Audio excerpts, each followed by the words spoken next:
Eu sei, meus irmãos queridos, que muitos aqui presentes nesta manhã atravessam provações. Eu sei disso, porque o Senhor Jesus Cristo declarou enfaticamente: no mundo tereis aflições. Às vezes parece que tudo vai bem. Alguém diz assim: quando tudo vai bem, desconfie porque algo vai mal. Não, não é verdade. Isto é uma falácia. Há momentos em que o Senhor nos dá pastos verdejantes e águas tranquilas, e nós devemos desfrutar deles. Mas nós também devemos entender que eles não duram para sempre aqui na terra.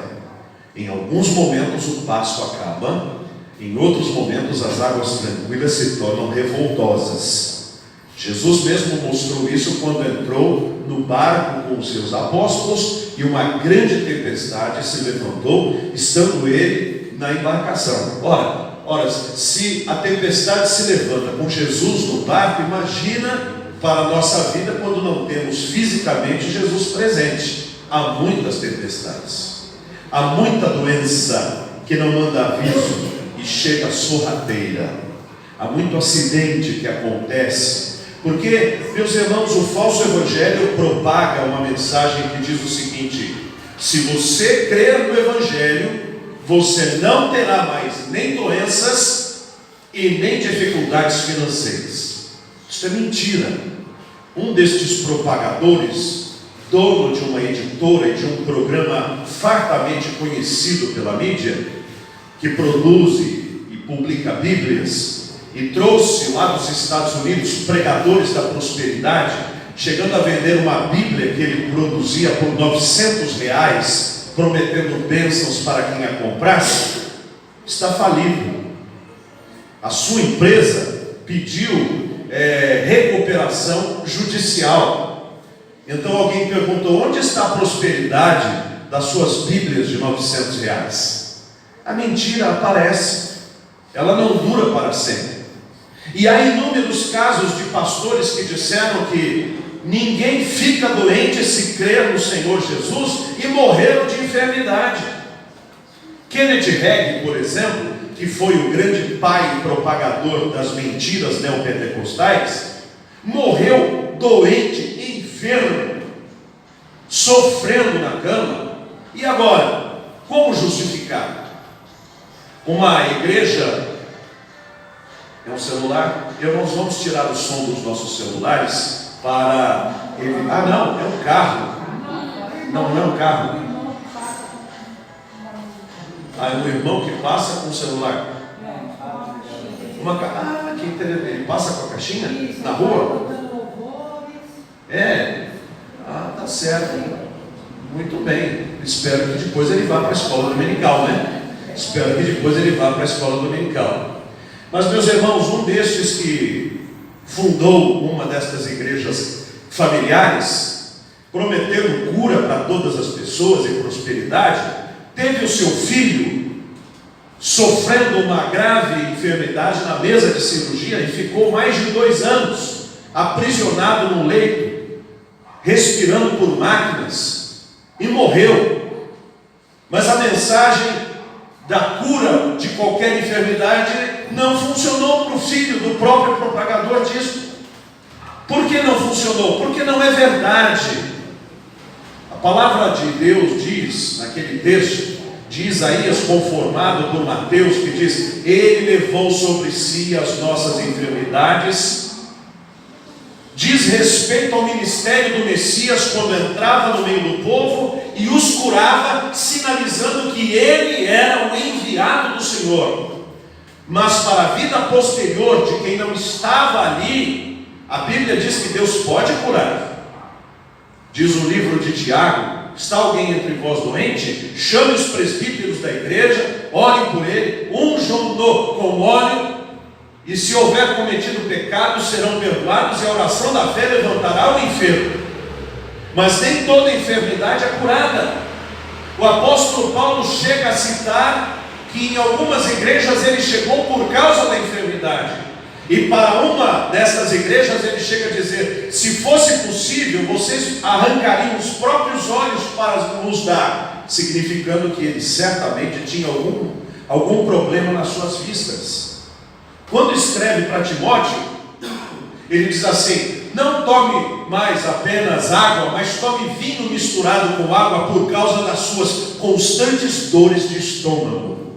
Ora, a Bíblia fala que no mundo nós teríamos aflições. E dos que estão aqui, eu quero crer que não há nenhum que não tenha aflições na sua vida. Eu as tenho e você também deve ter. Há um remédio bíblico para enfrentarmos todas de ordem de saúde, mas são de ordem financeira, de ordem relacional, de ordem psicológica. Há um meio de enfrentá-la. Alguns propõem tratamentos psicológicos. Vá fazer terapia. E então ele passa 10 anos fazendo terapia e morre. Resolveu o problema. Morreu, né? Outros então são convidados a tomar certos elixires, certos comprimidos que vão fazê-los ficarem despidos de preocupações. Isso não resolve, porque causa dependência e não soluciona o problema. Outros são orientados ao pensamento positivo. Não estou doente, não estou doente, não estou doente. E quando morre, ele descobre: eu estava, eu estava. Mas há um remédio bíblico, um remédio aprovado por Deus, para que nós entreguemos em suas mãos todos os nossos problemas e saibamos, serão bem cuidados. Salmo 37, versos 4 a 7.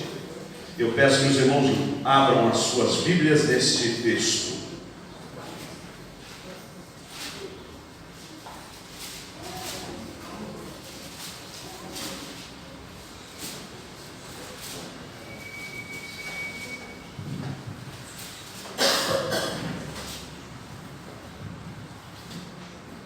Vamos ficar de pé? 4 a 7. 4 a 7. Agrada-te do Senhor, e Ele satisfará os desejos do teu coração. Entrega o teu caminho ao Senhor, confia nele, e o mais Ele fará. Fará sobressair a tua justiça como a luz, e o teu direito como o sol ao meio-dia. Descansa no Senhor e espera nele.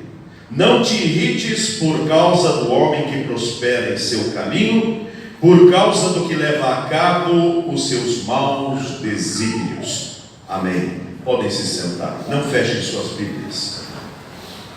No conceito de Deus, para que os nossos problemas tenham solução, há 5 coisas que nós podemos fazer, que juntas nos farão enfrentar esses problemas com vitória absoluta.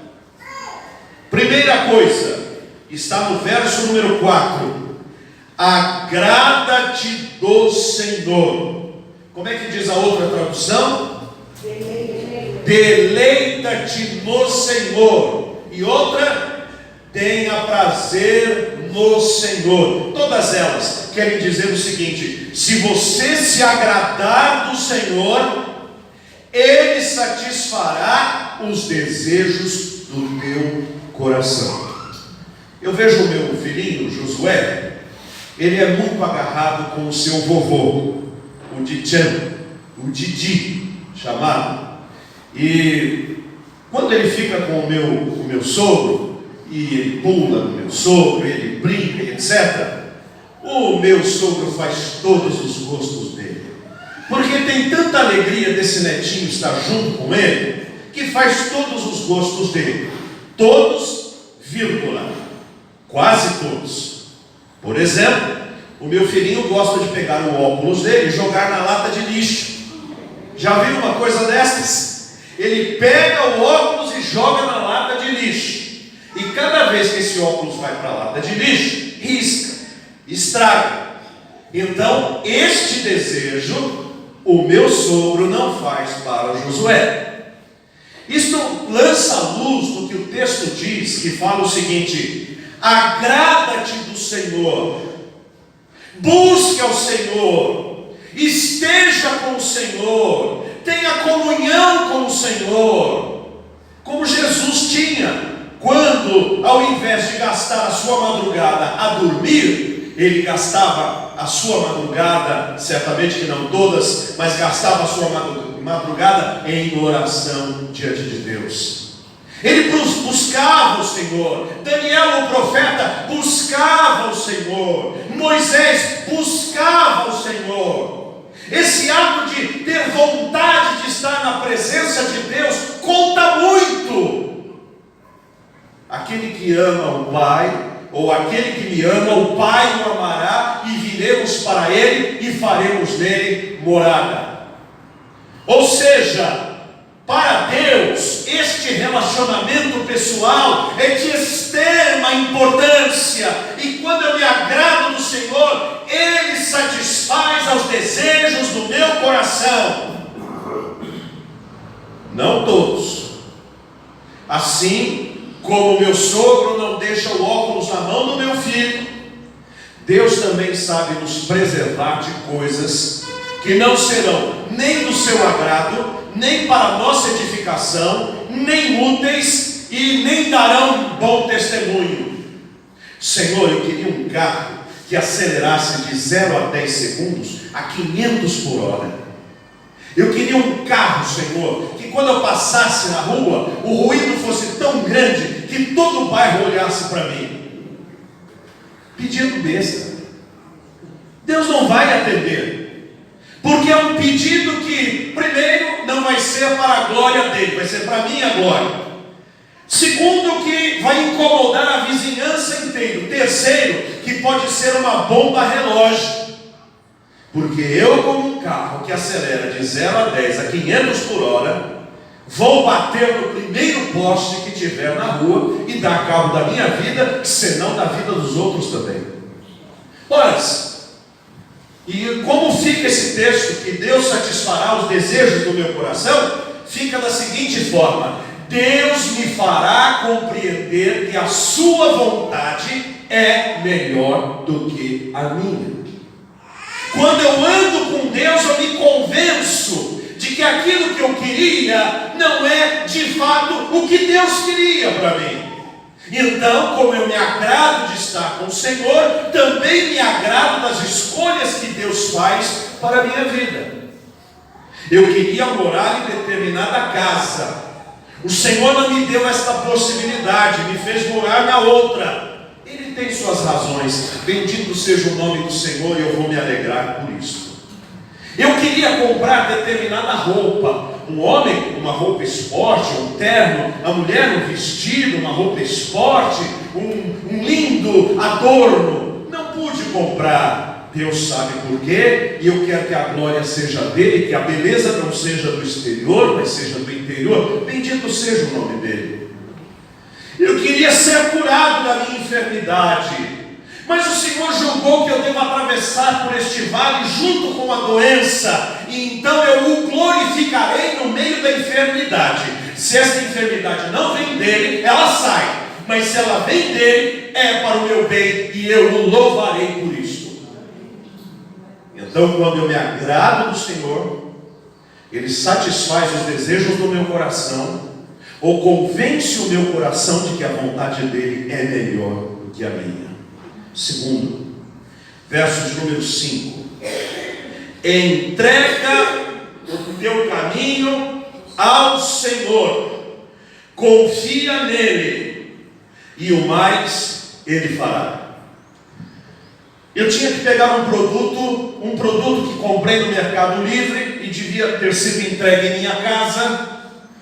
E passaram 2 dias, 3 dias, 4 dias, 5 dias, 6 dias, não entregaram. E eu consegui o contato do vendedor e o contactei e disse: por que o senhor não entra em contato comigo? Ele disse: o sistema não me chamou. Eu disse: o senhor tem o meu produto aí? Ele disse: tem. Então é o seguinte, eu vou arrumar um motoboy e o senhor vai entregar na mão desse motoboy, porque o senhor entregando na mão desse motoboy, eu sei que vai chegar na minha mão. Contratei um motoboy e eu fui acompanhando no mapa por onde estava aquele motoboy, porque enquanto ele não pegasse o pedido na mão, eu não confiava que o vendedor o entregaria para mim. Eu não conhecia o vendedor, comprei as escuras. Aí o motoqueiro foi indo e tal, e o programa disse assim: chegou. Eu liguei para o motoqueiro, disse: você está aí? Estou. Ele está entregando o produto na sua mão? Sim. Pegue e me traga. Quando o motoqueiro pegou o produto, eu tranquilizei, porque a empresa se responsabilizaria caso esse produto fosse perdido.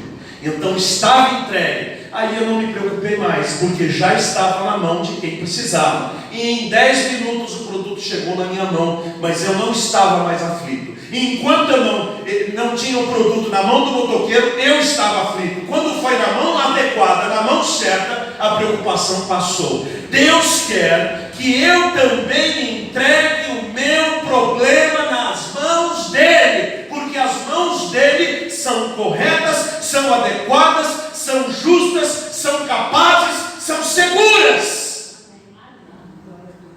Enquanto não estiver nas mãos de Deus, eu enfrento a insegurança. Mas quando eu entrego nas mãos do Senhor, de fato eu posso saber que está nas mãos certas. Eu vou com o paciente até o corredor onde entra na sala de cirurgia. Dali para frente eu não posso entrar mais. Então eu confio às mãos dos cirurgiães que façam a operação, e ali eu me entrego primeiro nas mãos de Deus e depois confio no preparo daqueles que vão proceder à cirurgia. Quando eu entrego os ingredientes para a cozinheira e ela passa a prepará-los, eu confio que o almoço vai sair. E quando eu entrego o meu problema nas mãos do Senhor, eu também tenho que confiar. É o que diz o próprio verso 5: entrega o teu caminho ao Senhor. O que mais? Confia nele. O problema é que muitas vezes a gente não confia. Nós entregamos a chave da casa para que alguém cuide. Daqui a pouco a gente vai lá e toma a chave e entra novamente. Daqui a pouco sai e entrega a chave para a pessoa. Depois entra porque não está confiando. A pessoa diz: olha, ou fica comigo ou fica com você. O que não pode é ficar neste vai e volta. Mas nós somos assim diante de Deus. Senhor, eu entrego o meu problema, a minha necessidade nas tuas mãos. Confio que o Senhor vai resolver. Mas e se Deus não resolver, o que eu vou fazer? Qual é o plano B? O que eu vou fazer se Deus não der solução? Senhor, está entregue nas tuas mãos, eu confio. Mas será que vai dar certo? Então, a minha confiança no Senhor não é de fato confiança. A menininha corria de um lado para o outro daquele trem, ia e voltava, e o trem a toda velocidade, e alguém gritou: menina, por que você corre assim? Você não tem medo? Ela disse: não. Por quê? Porque meu pai é um maquinista. O trem é a vida. E se Deus é o maquinista da minha vida, eu posso confiar nas suas santas mãos, que a sua vontade, que é boa, perfeita e agradável, há de se concretizar na minha vida. Eu vou confiar na resposta dele. E essa é a terceira coisa. A primeira qual é? Deleita-te no Senhor, ou agrada-te no Senhor. A segunda, entrega ao Senhor. A segunda qual é? Confia no Senhor. E diz o texto que quando eu confio no Senhor, Ele fará sobressair a minha justiça como o sol ao meio-dia. O que significa isso? Existe o sol das 9 horas. Ele é pleno? Ele tem pleno calor? Ele tem plena luminosidade? Ele está no auge, no apogeu do seu brilho? Não. Qual é o melhor sol? O sol que realmente é o topo do dia, do meio-dia. Sabe o que isso quer dizer? Que quando Deus resolver o meu problema, a justiça prevalecerá. O que é certo prevalecerá. E alguém pergunta: mas pastor, eu coloquei uma causa nas mãos do Senhor e perdi. E agora? Acontece, meus irmãos, que a justiça de Deus nem sempre responde da fonte que nós esperamos que verta a água. A gente cavoca e não acha água. Mas daqui a pouco, no meio do mato, salta uma árvore e sai um jorro d'água que eu não estava esperando. Às vezes nós queremos que Deus abra uma porta.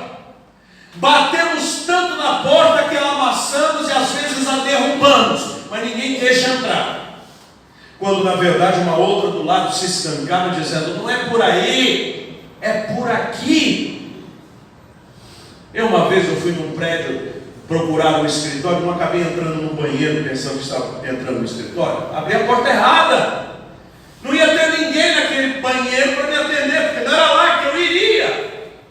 A justiça de Deus faz com que a minha justiça amanhã venha à tona.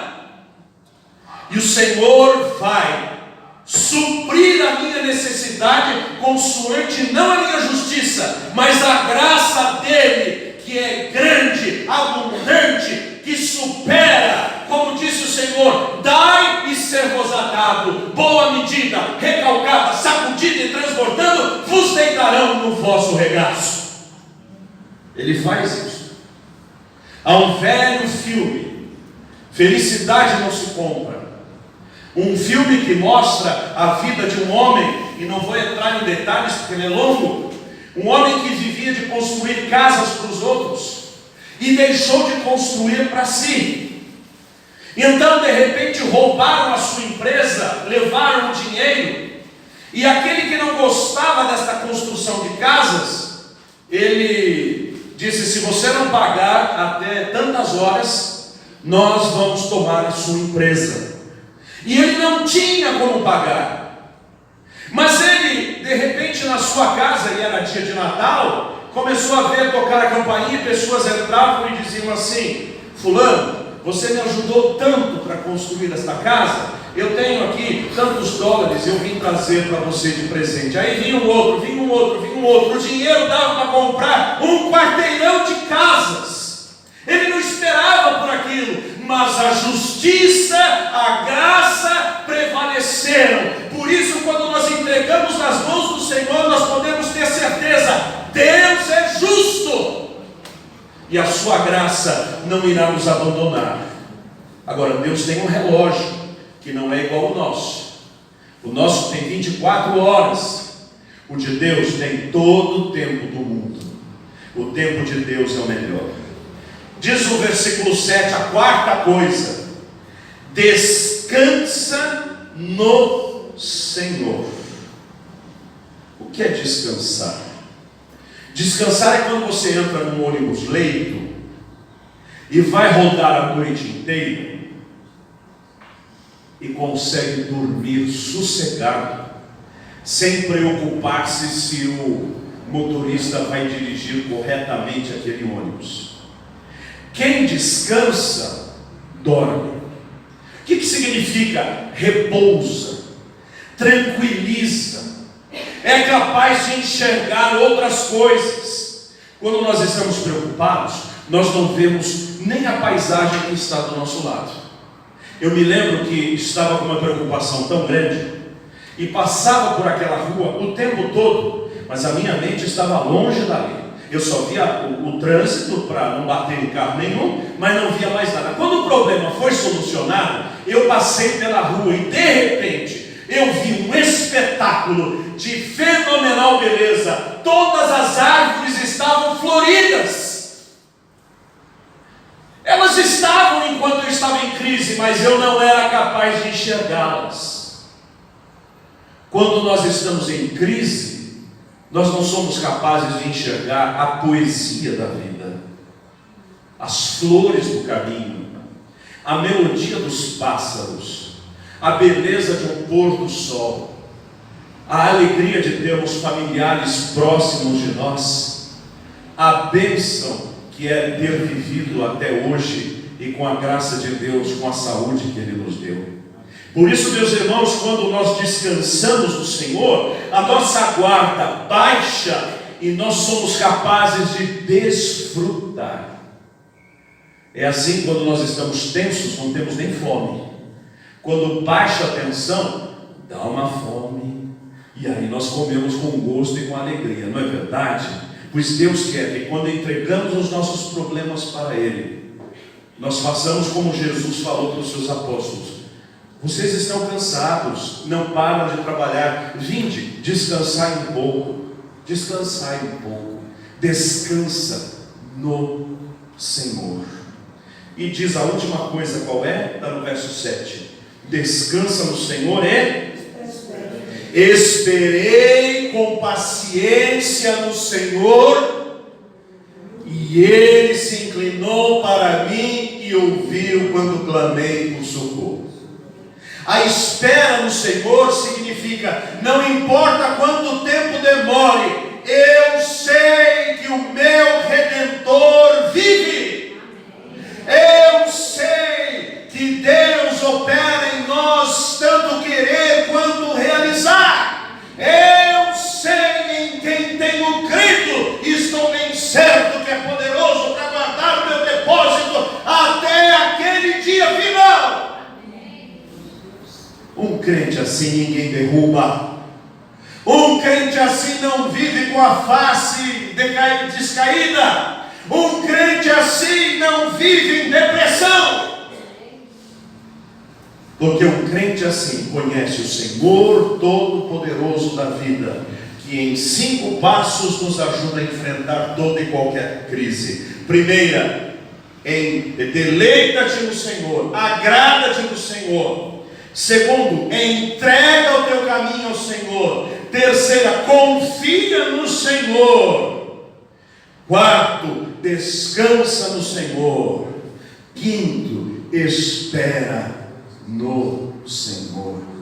Não espera dos homens, não espere dos políticos, não espere do remédio, não espere do terapeuta, não espere das pessoas, não espere da família. Deus pode usar todos estes, mas se a sua esperança estiver no Senhor, que Deus nos ajude a, tomando estas medidas em nosso coração, enfrentemos toda a crise e possamos dizer: o Senhor é quem me guarda, o Senhor é minha sombra à minha direita, o sol não me molestará de dia nem de noite a lua. Creio no Senhor de todo o meu coração. Amém.